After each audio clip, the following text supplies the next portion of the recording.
Assalamualaikum warahmatullahi wabarakatuh. Perkenalkan, kami dari kelompok 10 mata kuliah materi dan pembelajaran SKI di MTS MA yang beranggotakan saya sendiri Muhammad Nur Hanif dengan NIM 2011-9422 dan Novi Laila Sari dengan NIM 2011-9435 akan menjelaskan mengenai studi materi tentang Islam abad pertengahan. Mengenai materi Islam abad pertengahan, tidak lepas dari adanya 3 dinasti besar atau 3 daulah besar, yaitu Daulah Utsmani, Daulah Mughal di India, dan Daulah Safawi di Persia. Selanjutnya saya akan menganalisis kompetensi inti dan kompetensi dasar dalam buku ajar. Buku ajar yang menjadi rujukan materi kami yaitu buku paket Sejarah Kebudayaan Islam kelas 11 Madrasah Aliyah yang terbit tahun 2020, yang mana buku paket ini sesuai dengan KMA nomor 183 tahun 2019. Sebelum saya menjelaskan materi lebih lanjut, saya akan menganalisis kompetensi inti dan kompetensi dasar. Berhubung materi saya terdapat pada semester gasal atau semester ganjil, saya akan menganalisis kompetensi inti dan kompetensi dasar kelas 11 semester gasal. Kompetensi inti yang pertama yaitu menghayati dan mengamalkan ajaran agama yang dianutnya. Kompetensi satu ini masuk ke ranah afektif. Kemudian kompetensi inti yang kedua, menunjukkan perilaku jujur, disiplin, tanggung jawab, peduli, gotong royong, kerjasama, toleran, damai, santun, responsif, dan proaktif sebagai bagian dari solusi atas berbagai permasalahan dalam berinteraksi secara efektif dengan lingkungan sosial dan alam serta dalam menempatkan diri sebagai cerminan bangsa dalam pergaulan dunia. KI ini masuk ke ranah afektif juga.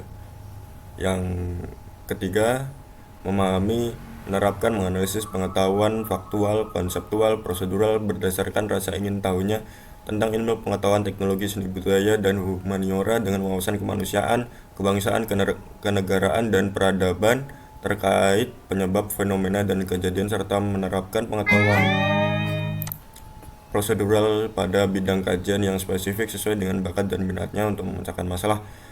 KI 3 ini masuk ke ranah psikomotorik. Kemudian KI yang keempat, mengolah, menalar, dan menyaji dalam ranah konkret dan ranah abstrak terkait dengan pengembangan dari yang dipelajarinya di sekolah secara mandiri dan mampu menggunakan metode sesuai kaidah ilmuwan. Masuk ke dalam ranah psikomotorik.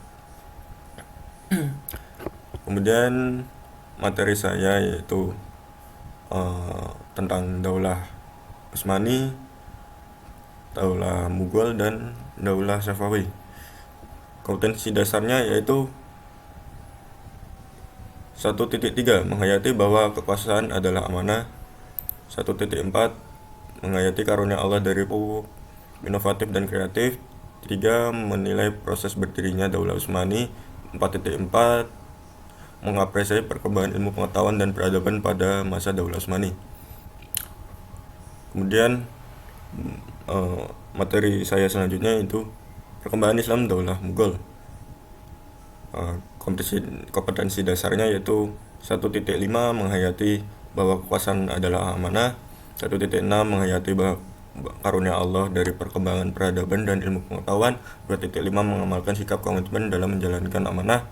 2.6, mengamalkan perilaku inovatif dan kreatif. 3.5, mengevaluasi sejarah lahirnya Daulah Mughal. 3.6, mengevaluasi perkembangan ilmu pengetahuan dan peradaban masa Daulah Mughal. 4.5, menilai proses berdirinya Daulah Mughal. 4.6, mengapresiasi perkembangan peradaban dan ilmu pengetahuan pada masa Daulah Mughal. Materi saya yang terakhir yaitu perkembangan Islam Daulah Safawi, yang mana kompetensi dasarnya yaitu 1.7, menghayati bahwa kekuasaan adalah amanah.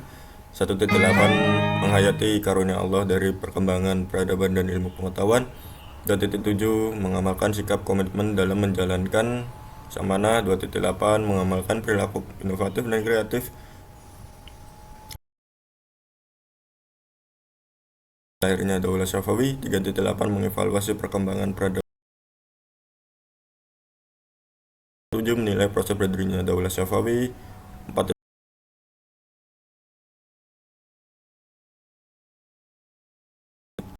kebetulan pada buku paket ini tidak ada indikator. Jadi setelah kompetensi dasar langsung tujuan pembelajaran, kemudian peta konsep, lalu prawacana. Setelah itu dilanjutkan dengan materi. Setelah materi selesai, ada ibrah atau hikmah yang bisa siswa ambil dari materi tersebut. Lalu selanjutnya ada tugas dan kegiatan bagi siswa, ada rangkuman materi, dan uji kompetensi serta refleksi. Dan setelah itu langsung ke bab selanjutnya. Baik, saya akan menjelaskan materi saya, yaitu perkembangan Islam pada abad pertengahan. Seperti yang sudah saya jelaskan tadi, pada abad pertengahan ini peradaban Islam tidak lepas dari 3 daulah besar, yaitu Daulah Utsmani, Daulah Mughal, dan Daulah Syafawi. Baik, saya akan menjelaskan satu persatu. Peradaban Islam pada masa Daulah Utsmani.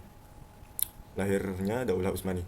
Daulah Utsmani berasal dari salah satu suku di Turki Barat, yaitu suku Kayi. Pada waktu Genghis Khan melakukan agresi di wilayah Turkistan yang didiami suku Kayi. Gul, putra ketiga dari Sulaiman Shah, diangkat sebagai pemimpin baru hingga akhirnya mereka menetap di Anatolia. Ketika terjadi pertempuran antara pasukan Sultan Alauddin I dan Bani Saljuqrum dengan kekaisaran Bizantium, maka Ertugrul dan para pengikutnya membantu pasukan Alauddin I hingga mencapai kemenangan. Atas bantuannya ini, Alauddin I sangat berterima kasih dan memberi hadiah pada Ertugrul dan kelompoknya, berupa daerah di pegunungan Armenia dan lembah Saguta di sepanjang sungai Sakarya. Ertugrul dan pasukannya mendapat tugas dari Alauddin I untuk menaklukkan dan menguasai daerah pesisir Laut Hitam, ke Brusa hingga Eskişehir. Oleh Alauddin I, pasukan Ertugrul ini diberi gelar Muqaddamah Sultani atau tentara pelopor sultan. Sedangkan Ertugrul sendiri menyematkan gelar untuk dirinya Sultan Oki. Pada tahun 1288, Ertugrul meninggal dunia. Oleh Alauddin I diangkatlah putranya yang bernama Utsman sebagai penggantinya. Karena kesetiaan, Alauddin I memberinya gelar Bey pada Utsman dan diberikan daerah yang lebih luas serta dapat memakai mata uang sendiri. Bahkan namanya juga disebut dalam setiap khutbah Jumat. Pada tahun 1999 Masehi, Ghazan Khan dari Mongol menyerang Saljuqrum, tetapi serangan itu bisa digagalkan oleh Utsman. Tak beberapa lama dari peristiwa itu, Sultan Alauddin I meninggal dunia. Sementara Sultan Alauddin I tidak memiliki putra yang pantas menggantikan kedudukannya. Peristiwa ini dimanfaatkan oleh Utsman untuk menyatakan diri sebagai Padishah al-Utsmaniyah, yang juga mendapat dukungan penuh dari rakyat. Dengan demikian berdirilah Kerajaan Utsmani dan ibu kota Kerajaan Utsmani pertama di Khurasyar. Selanjutnya pemerintahan Daulah Utsmani. Sultan-sultan yang pernah bertahta di Daulah Utsmani yaitu Utsman yang bertahta pada tahun 1299 sampai 1326 Masehi. Yang kedua Sultan Orkan yang bertahta pada tahun 1326 sampai 1360 Masehi. 3. Murad I yang bertahta pada tahun 1360 sampai 1388 Masehi. Yang keempat, Bayazid I yang bertahta pada tahun 1389 sampai 1402 Masehi. Yang kelima, Muhammad I yang bertahta pada tahun 1403 Masehi sampai 1421 Masehi. Yang keenam, Murad II yang bertahta pada tahun 1421 sampai 1451 Masehi. Yang ketujuh, Muhammad II Al-Fatih yang bertahta pada tahun 1451 sampai 1481 Masehi. Yang kedelapan, Bayazid II yang bertahta pada tahun 1481 sampai 1512 Masehi. Salim I yang bertahta pada tahun 1512 sampai 1520 Masehi. Dan yang terakhir, Sulaiman Al-Qanuni yang bertahta pada tahun 1520 sampai 1566 Masehi. Peradaban Islam Daulah Utsmani. Pada masa Daulah Utsmani, Konstantinopel dijadikan sebagai ibu kota kerajaan Turki Utsmani dan namanya diganti menjadi Istanbul. Pada peristiwa ini sudah kita ketahui ya bahwa yang menaklukkan itu Muhammad Al-Fatih. Kedua, pembangunan Masjid Sulaiman. Kemudian 81 masjid jami, 52 masjid kecil, 55 madrasah, 7 asrama pelajar, 5 buah takiyah atau tempat memberi makan fakir miskin, 7 jembatan, 33 istana, 18 pesanggerahan, 5 museum, dan 33 pemandian umum. Pembangunan fasilitas ini terjadi pada masa pemerintahan Sulaiman Al-Qanuni. Selanjutnya, peradaban Islam pada masa Daulah Mughal. Asal-usul Daulah Mughal dirintis oleh Zahiruddin Muhammad Babur. Ia adalah salah satu cucu dari Timur Leng. Ayahnya adalah Umar Mirza, yaitu penguasa Fargana.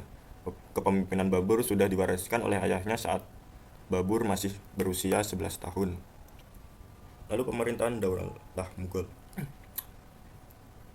Sultan-sultan yang pernah bertahta di Daulah Mughal, yaitu yang pertama yaitu Zahiruddin Muhammad Babur atau pendirinya ini, yang bertahta pada tahun 1526 sampai 1530 Masehi. Kedua, Humayun yang bertahta pada tahun 1530 sampai 1556 Masehi. Yang ketiga, Jalaluddin Muhammad Akbar yang bertahta pada tahun 1556 sampai 1605 Masehi. Jalaluddin Muhammad Akbar ini mungkin sudah familiar di telinga kita ya melalui film India itu. Ya, selanjutnya yang keempat, Nuruddin Muhammad Salim atau Jahangir yang bertahta pada tahun 1605 Masehi sampai 1627 Masehi. Yang kelima, Shah Jahan yang bertahta pada tahun 1628 Masehi sampai 1658 Masehi. Yang keenam, Aurangzeb yang bertahta pada tahun 1658 Masehi sampai 1707 Masehi. Yang ketujuh, Bahadur Shah yang bertahta pada tahun 1707 Masehi sampai 1712 Masehi. Yang kedelapan, Jehandar yang bertahta pada tahun 1712 sampai 1713 Masehi. Yang terakhir, Bahadur Shah yang bertahta pada tahun 1837 Masehi sampai 1858 Masehi. Peradaban Islam Daulah Mughal. Pada bidang politik, perluasan wilayah pada masa Daulah Mughal berhasil menguasai Chundar, Gond, Chitor, Radhabar, Kalinjar, Gujarat, Surat, Bihar, Bengal, Kashmir, Orissa, Deccan, Gawilgar, Narhala, Ahmadnagar, dan Asirgah. Pada bidang ekonomi, terbentuknya sistem pemberian pinjaman bagi usaha pertanian. Adanya sistem pemerintahan lokal yang digunakan untuk mengumpulkan hasil pertanian dan melindungi petani. Sistem perkampungan petani dikepalai oleh seorang pejabat lokal yang dinamakan Mukadam. Kedudukan yang dimilikinya dapat diwariskan, bertanggung jawab kepada atasannya untuk menyetorkan penghasilan dan menghindarkan tindak kejahatan.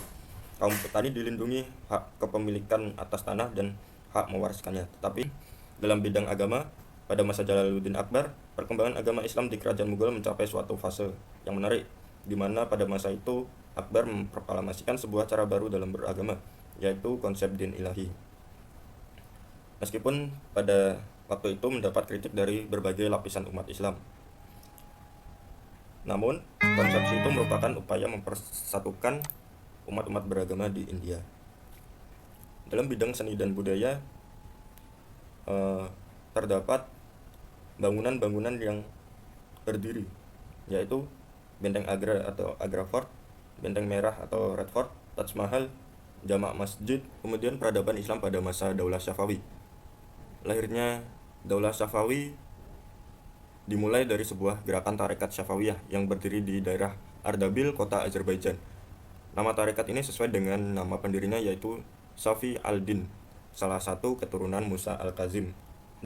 Terdapat sultan yang pernah bertahta, yaitu yang pertama Ismail I yang bertahta pada tahun 1501 sampai 1524 Masehi.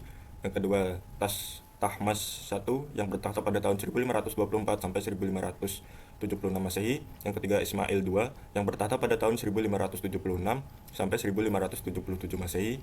Yang keempat, Muhammad Hubdabanda yang bertahta pada tahun 1577 sampai 1587 Masehi.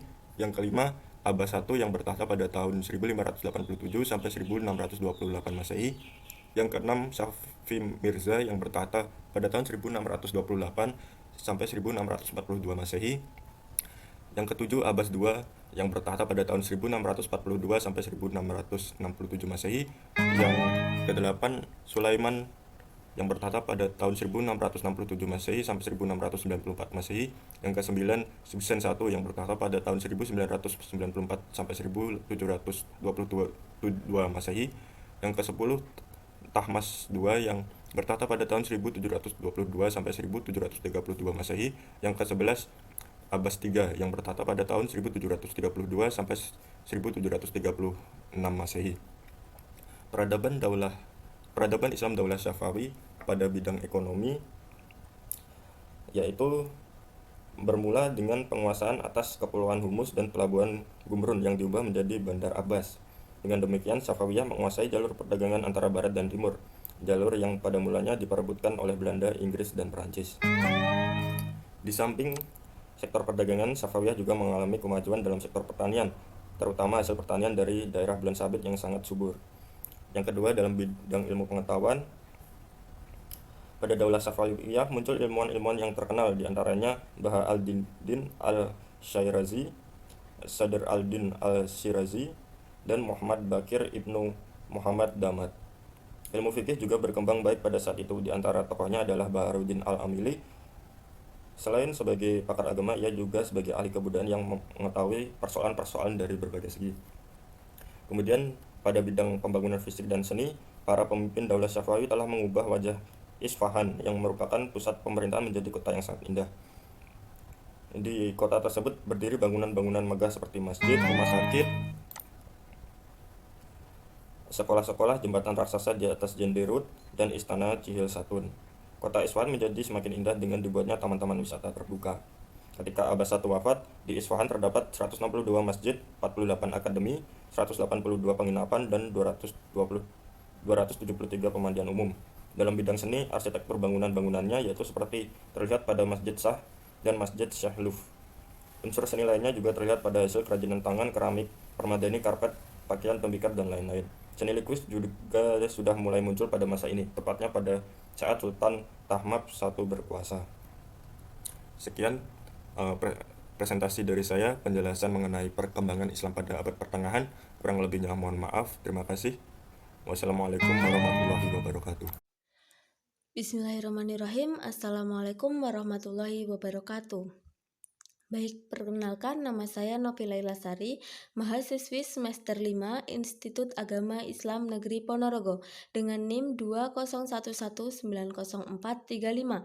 Nah, di sini saya akan melanjutkan penjelasan dari pemateri sebelumnya yang membahas mengenai sebab-sebab kemunduran Islam pada abad pertengahan. Nah, terjadi beberapa sebab-sebab kemunduran Islam pada abad pertengahan ini dan dibagi menjadi dua masa. Yang pertama, masa kemunduran 1 pada tahun 1250 sampai 1500 Masehi, dan yang kedua, masa 3 kerajaan besar, yaitu Kerajaan Utsmani di Turki, Kerajaan Syafawi di Persia, dan Kerajaan Mughal di India. Oke, kita bahas sebab yang pertama pada masa kemunduran yang pertama, yaitu penaklukan kota Baghdad. Nah, pada tahun 656 Hijriah atau 1258 Masehi, tentara Mongol yang berkekuatan sekitar 200.000 orang tiba di salah satu pintu Baghdad. Khalifah Al-Mu'tasim, penguasa Bani Abbasiyah terakhir, beliau itu betul-betul tidak mampu membendung tentara Hulagukan. Pada saat krisis, wazir Khalifah Abbasiyah yang bernama Ibnu Al-Qani ingin mengambil kesempatan dengan menipu Khalifah. Ia mengatakan pada Khalifah, saya telah menemui mereka untuk perjanjian damai. Raja Hulagukan menginginkan mengawinkan anak perempuannya dengan Abu Bakar, yaitu putra Khalifah. Dengan demikian Hulagukan akan menjamin posisimu. Ia tidak menginginkan sesuatu kecuali kepatuhan sebagaimana kakek-kakekmu terhadap Sultan-Sultan Seljuk. Nah, Khalifah tersebut menerima usulan dari sang wazir, lalu ia keluar bersama beberapa orang pengikutnya dengan membawa mutiara, permata, dan hadiah-hadiah berharga lainnya untuk diberikan kepada Hulagukan.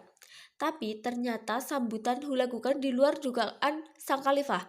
Apa yang dikatakan wazirnya itu ternyata tidak benar. Mereka semua termasuk wazirnya sendiri dibunuh dengan leher dipancung secara bergiliran. Dengan pembunuhan yang kejam ini berakhirlah kekuasaan Abbasiyah di Baghdad.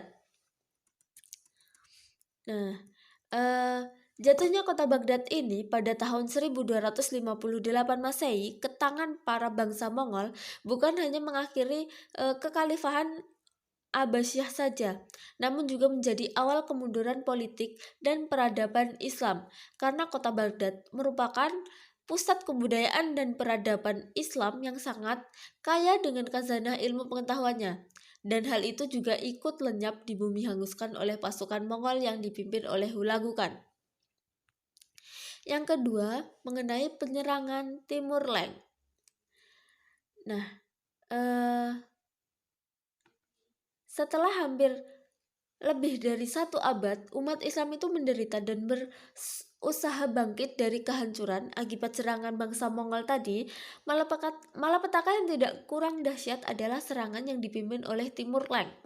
Timur Leng sendiri berarti Timur si Pincang. Pada tahun 1381 Masehi, Timur Leng menyerang dan berhasil menaklukkan Khorasan. Setelah itu, ia berhasil menaklukkan negeri-negeri lain seperti Afghanistan, Persia, dan Kurdistan. Di setiap negeri yang ia taklukkan, ia membantai penduduk yang melakukan perlawatan. Seperti di Afghanistan, bahkan ia membangun menara yang disusun dari 200 mayat yang dibalut dengan batu dan tanah liat. Sedangkan sebab yang ketiga yaitu jatuhnya dinasti Ayyubi ke tangan tentara Mamluk pada tahun 1250 Masehi. Poin yang kedua, sebab-sebab kemunduran pada masa kedua yaitu masa 3 kerajaan besar. Yang pertama, kerajaan Utsmani di Turki. Jadi kerajaan Utsmani di Turki ini memasuki fase kemundurannya di abad ke-17 Masehi. Di dalam negerinya sudah timbul pemberontakan-pemberontakan. Jadi sesudah Sulaiman Al-Qauni, kerajaan Utsmani itu tidak lagi mempunyai sultan-sultan yang kuat. Di dalam negerinya sudah timbul pemberontakan-pemberontakan seperti pada tahun 1750 Masehi, Karim Khan dari dinasti Zend dapat merebut kekuasaan seperti di Syria di bawah pemimpinan Kurdi Jumulat dan di Lebanon di bawah pimpinan Durze Amir Fakhruddin. Di samping itu, terjadi pula peperangan dengan negara-negara tetangga. Sementara di Eropa juga mulai timbul negara-negara yang kuat, sedangkan di Rusia di bawah kekuasaan Peter yang Agung telah pula berubah menjadi negara yang maju. Dalam peperangan dengan negara-negara ini, kerajaan Utsmani mengalami kekalahan dan daerahnya di Eropa mulai diperkecil sedikit demi sedikit. Misalnya, Yunani memperoleh kemerdekaannya kembali di tahun 1829 Masehi dan Rumania pada tahun 1856 Masehi. Dari kondisi-kondisi tersebut dapat ditarik kesimpulan beberapa sebab yang melatar belakangi kemunduran Islam di kerajaan Utsmani. Yang pertama, kondisi pemerintahan yang lemah dan kemerosotan akhlak para pemimpin Daulah Utsmani. Jadi, kemunduran daulah ini dimulai ketika para pemimpinnya dijangkit penyakit yang menyerang bangsa-bangsa sebelumnya, yaitu penyakit cinta dunia, pola hidup mewah dan berfoya-foya, sikap iri hati dan saling membenci. Juga banyak para masyarakat yang terlena dengan gemerlap dunia. Namun juga di sisi lain tidak sedikit yang terbelenggu dalam jurang kemiskinan, sehingga lambat laun banyak yang meninggalkan nilai-nilai agama dan sosialnya. Yang kedua, gerakan oposisi sekuler. Jadi selain serangan dan konspirasi dari pihak luar, Daulah Utsmani itu juga mendapat perlawanan dari organisasi sekuler dan nasionalis. Yang selanjutnya yaitu melemahnya kekuatan militer dan dari serangan Eropa. Jadi sebelum terjadi Perang Dunia Pertama, bangsa kerajaan Utsmani itu sudah banyak diserang-serang dari Raja Eropa. Poin yang selanjutnya yaitu kerajaan Syafawi di Persia. Nah, kerajaan Syafawi di Persia ini mendapat serangan dari Raja Afgan yang berlainan paham dengan Syah Syafawi. Ia menganut paham Sunni dan Mr. Muhammad dapat menguasai Afgan pada tahun 1722 Masehi.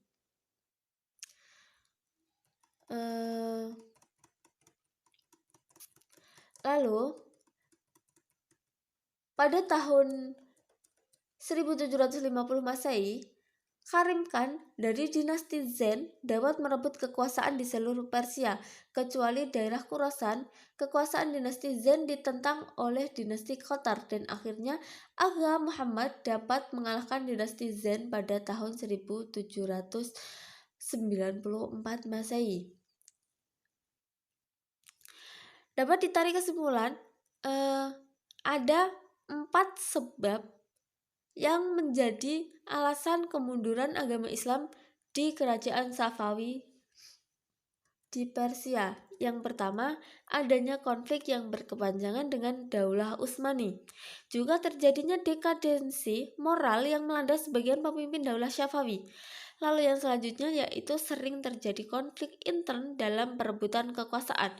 Juga pasukan Gulam yang dibentuk oleh Abbas pertama itu ternyata tidak memiliki semangat juang yang tinggi. Lalu kerajaan yang terakhir yaitu kerajaan Mughal di India. Setelah Aurangzeb meninggal dan digantikan oleh para penguasa yang lainnya, para penguasa ini menjadi lemah dan terjadi pemberontakan dari pihak golongan Hindu yang merupakan mayoritas para penduduk India sendiri. Pemberontakan Sikh dipimpin oleh Guru Tegh Bahadur dan kemudian oleh Guru Gobind Singh. Negeri Hyderabad, Deccan melepaskan diri dari ikatan Delhi. Nah, pada masa itu kekuasaan militer dan politik umat Islam semakin menurun. Perdagangan dan ekonomi umat Islam juga jatuh dengan hilangnya monopoli dagang antara timur dan barat dari tangan mereka. Ilmu pengetahuan di dunia Islam dalam keadaan stagnasi. Juga tarekat diliputi oleh suasana khurafat. Dari beberapa cuplikan penjelasan di atas dapat ditarik kesimpulan ada 4 penyebab mundurnya agama Islam di kerajaan Mughal India. Yang pertama yaitu semua generasi penerus Daulah Mughal itu pada periode terakhir adalah orang-orang yang lemah dalam kepemimpinannya. Yang kedua itu kemerosotan moral dan hidup mewah di lingkungan istana mengakibatkan kemerosotan dalam sistem keuangannya. Yang ketiga, pendekatan yang dilakukan oleh Aurangzeb terlalu kasar terhadap toleransi umat beragama. Juga yang terakhir, terjadinya stagnasi dalam pemberontakan kekuatan militer. Mungkin hanya itu yang dapat saya sampaikan. Apabila ada kesalahan dalam tutur kata maupun dalam penjelasan materi yang seharusnya tidak seperti ini dijelaskan, mohon maaf yang sebesar-besarnya. Terima kasih.